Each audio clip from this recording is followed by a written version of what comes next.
Mes chères ambassadrices, bonjour, bonjour.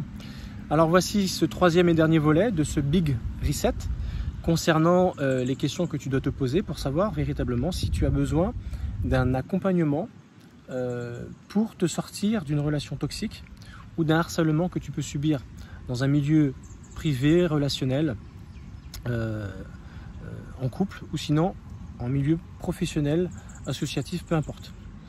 Donc, tu as pu voir dans les deux premiers volets la réponse à des questions que je te posais qui te permettaient de t'auto-évaluer pour savoir véritablement où tu en étais, qu'est-ce que tu pouvais ressentir.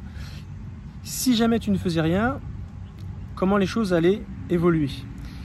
Et tu as vu dans le dernier volet que si jamais tes réponses étaient négatives, ça pouvait t'amener à vivre des situations dangereuses pour toi en tout cas, pour la suite.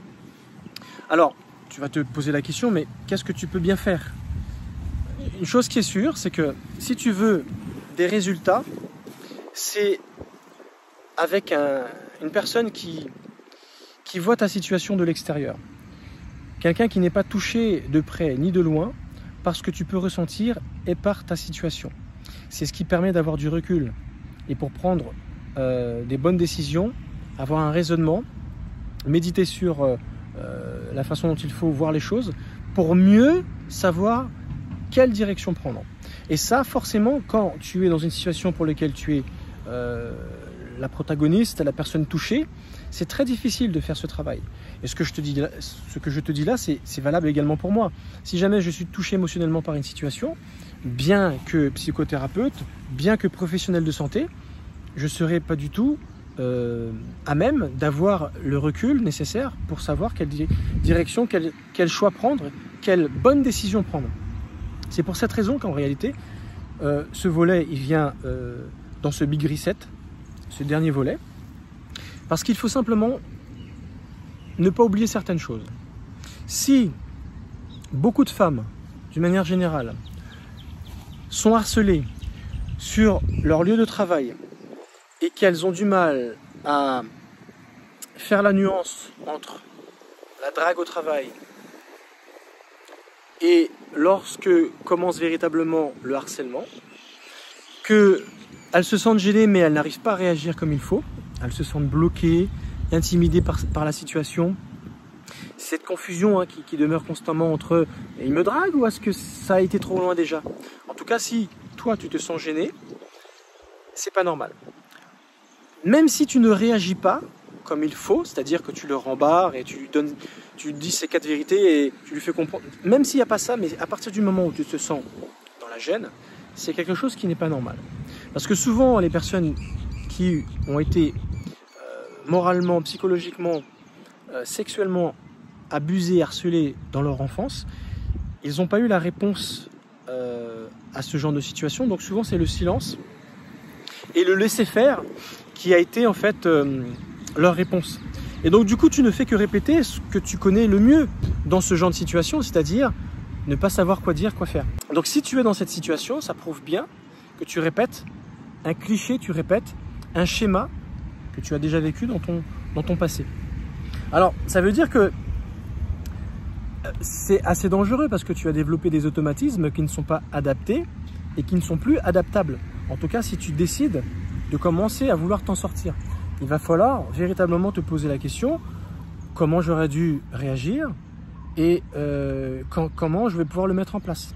Et ça, il n'y a qu'une personne pas touchée par la situation qui sera à même pouvoir de te dire comment il faut que tu réagisses les fois prochaines, toujours avec la mesure qu'il faut. Et c'est en ce sens que j'insiste sur le fait que tu as vraiment besoin d'un accompagnement, quelqu'un qui puisse vraiment avoir un regard neutre, mais ferme, et judicieux et judiciaire, et complètement en alignement avec la dignité qui doit être protégée, qui doit être respectée dans la réponse que tu devras opérer. C'est pas parce que ton prédateur s'est éloigné de toi que ça ne s'opère plus, c'est plus effectif dans ta vie, que tu n'es plus une proie. Attention, l'empreinte laissée chez toi ne va pas effacer le temps où il ne se passera rien. Tu vivras quand même avec cette empreinte dans le temps. Et il suffit d'un rien pour raviver ces empreintes au travers d'une situation, un mot, un regard, un geste, une musique, un contexte, pour raviver ce blocage, ce qui prouve en réalité que tu n'es pas sevré de cette situation, tu n'es pas guéri et tu vas répéter les mêmes schémas, les mêmes clichés. Et surtout, tu vas toujours attirer le même type de bourreau. Donc c'est pour ça que je te dis, c'est très difficile et c'est très dangereux. Parce que si il y a ce même type de blocage, de non-action au sein de l'entreprise, à l'extérieur, et que c'est présent également dans ton couple, j'ai envie de dire, c'est que c'est plus dangereux dans le couple parce que ça prouve qu'il y a déjà eu un laisser-aller, un laisser-faire et une certaine habitude que tu as donnée à ton bourreau, qui est souvent ton compagnon, qui est souvent la personne qui est censée te protéger, qui est censée te donner le plus de respect. Et or, c'est lui qui abuse le plus de ta faiblesse. Donc c'est là que c'est pas normal. C'est pas normal que ça soit celui qui est censé t'aimer, te protéger, qui en abuse le plus. Tu vois? Donc c'est ce qui prouve bien que ce sas de protection n'est pas installé. Et il faut véritablement installer ce sas, et ça s'apprend. Tu ne pourras pas en tout cas l'inventer. Parce que tu vas peut-être, en lisant des bouquins ou en prenant conscience quand quelqu'un te dit non, c'est pas normal, peu importe, vis-à-vis d'une vidéo sur YouTube, comme celle que tu es en train de regarder avec moi, tu vas comprendre, mais est-ce que ça sera ancré en toi? Est-ce que ça remplacera la non-action, le cliché qui appartient à ton enfance, à ton passé? Est-ce que tu auras déraciné, on va dire, ce mal-être et cette réponse qui correspond en réalité à une peur de ne pas savoir comment réagir? C'est pour ça qu'il y a besoin d'un accompagnement et un vrai travail de psychothérapie en accompagnement pour pouvoir t'affranchir de cette non-action face à quelque chose où on est censé réagir, mais avec virulence. Voilà. Il faut simplement implanter en toi ce qui aurait dû être fait, ce qui t'aurait permis de réagir. Comme ça n'est pas présent, ben, l'implanter même après coup. C'est pour ça que je te disais que c'est pas parce que il ne se passe plus rien entre ton dernier harcèlement, le temps passe, les années passent, que tu n'es plus une victime. Tu es toujours une proie facile et avec rien, ça peut se raviver. Alors, c'est un proverbe que j'aime bien dire, que tu me vois souvent utiliser. Ce qui va t'aider, toi, à implanter cela en toi, c'est si déjà toi-même tu commences à avoir un certain amour-propre.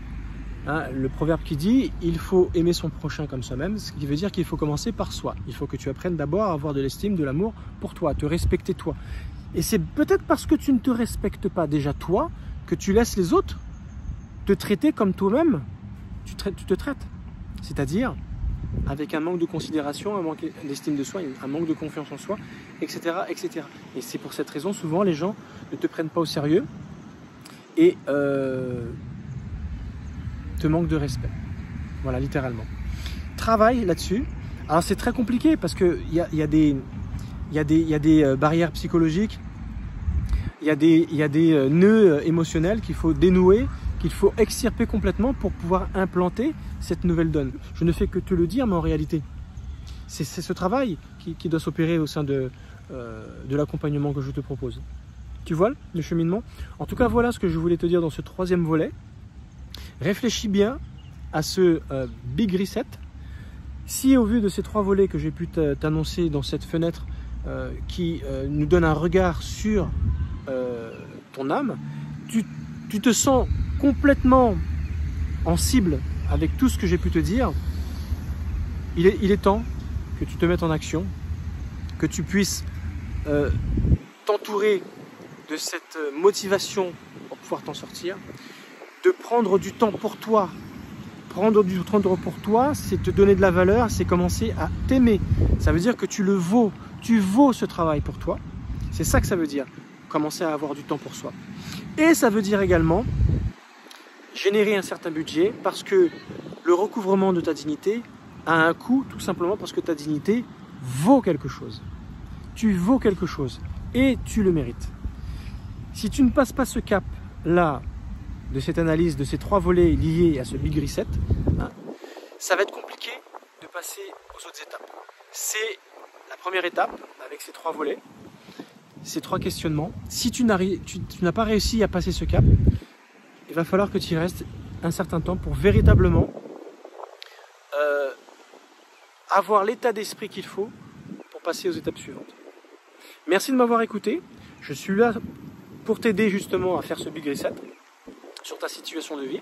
N'hésite pas à générer un rendez-vous pendant lequel je ferai un diagnostic avec toi pour savoir de quelle manière je peux t'aider, faire le point avec toi et surtout entamer cet accompagnement qui va te faire le plus grand bien, qui va t'aider à retrouver ta dignité, ton identité, le respect, la valeur, l'amour qui t'est dû pour atteindre ton vrai bonheur et réaliser des choses dans ta vie que tu n'as jamais réalisées parce que tu estimes que tu ne le vaux pas.